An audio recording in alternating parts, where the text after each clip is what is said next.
Hi, I hope all is going well and you're having a beautiful, blessed day. This is my official review episode of Wicked for Good. The movie was, in a word, phenomenal, but I will tell you why it was phenomenal or why I think it was phenomenal.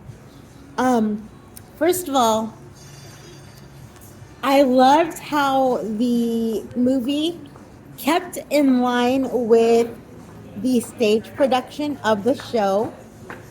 Um, spoiler alert, if you haven't seen it, it ends. If you haven't seen Wicked the movie or the part 2 of the movie yet, the the story does end in the way that the stage production ended. So everything gets tied up in almost exactly the same way. But there were so many transformative.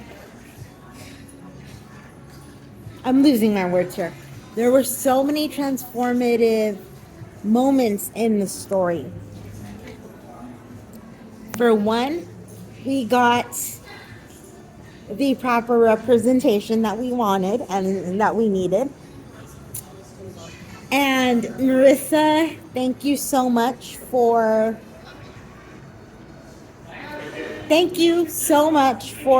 advocating for that.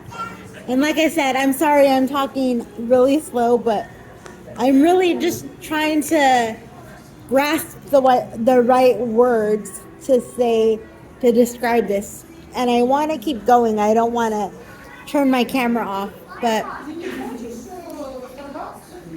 you guys have to understand that the disability community was advocating for somebody within the community to be Nessa for 22 years. And now that it's finally happened, the changes that have been made are small but mighty.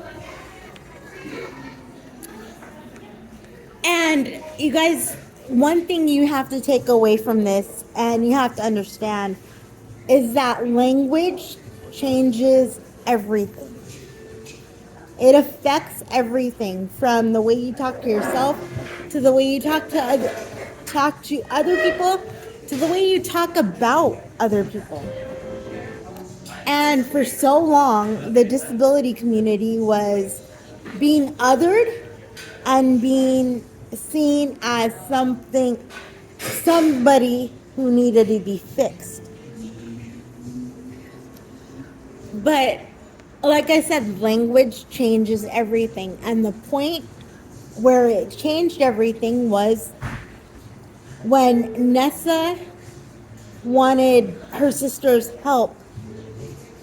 She was able to ask for help and say the word help.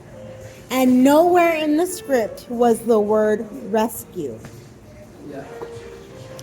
That might seem like a small thing, but it's not, because for so long, the disability community has been looked at as a group of people that need to be rescued.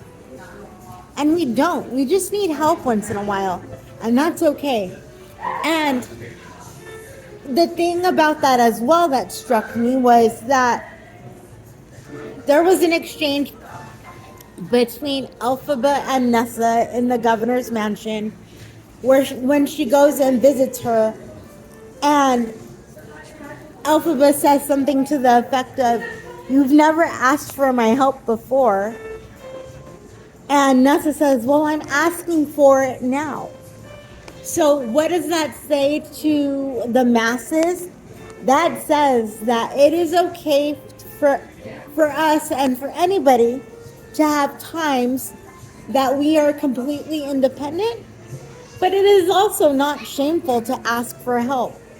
If we ask for help, especially us, anybody, but especially us within the disability community, we are not showing weakness. We are actually showing more strength because of the fact that we spoke up and said, hey, I can't do this alone. And so I loved that whole aspect of Nessa being able to ask for help and being unashamed about that. And I also loved, I keep stacking my thoughts here, but I also loved that what she wanted was not to walk, because that is not always where life is in having a disability.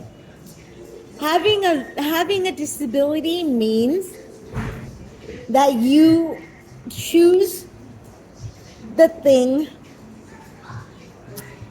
that will help you have the most independence and have the most freedom.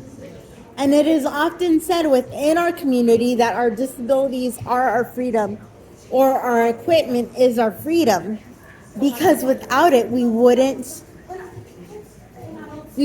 thrive the way we would with it. And yes, it's okay to someday when you get upset, call your equipment a hideous piece of junk. But just because we're calling it a hideous piece of junk doesn't mean that we are not grateful for it. And the person actually that I credit with that thought is Jenna Bainbridge, because she recently wrote a post that said that exact thing, that the place where she is coming from when she is playing Nessa on Broadway is that Nessa's desire, her want, and her drive is to have independence. Because all of her life, she's been surrounded by her support system, and her support system has not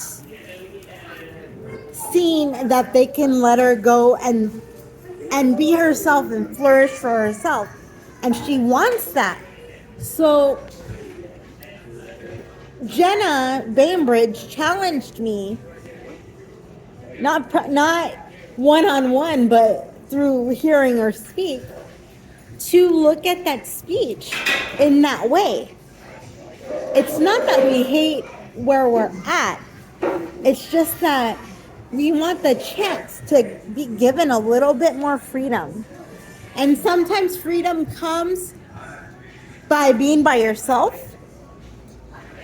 And sometimes freedom comes with asking for help from somebody that you've never asked for help from before.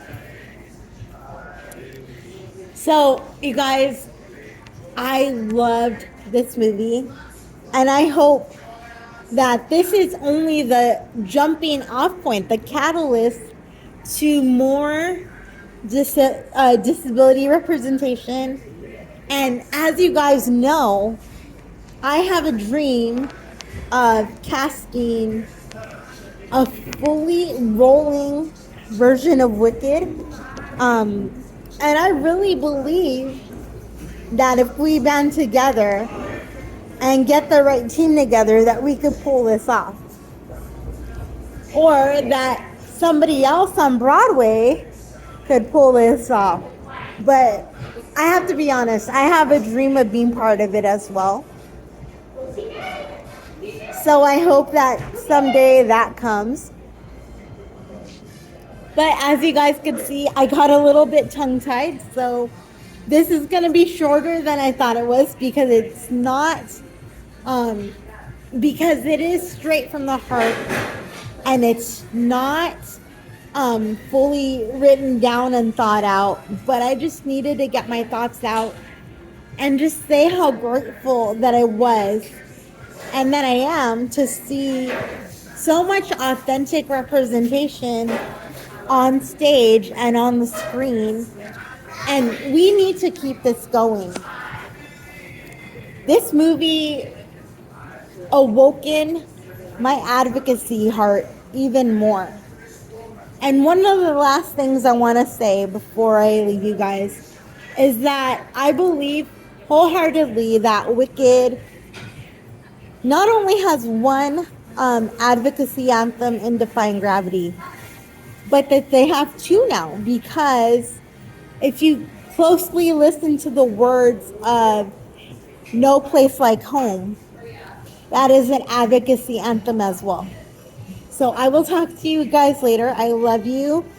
I'm sorry that this might have been so disjointed, but again, I just needed to get my thoughts out. I'll talk to you guys soon. Love you. Bye bye.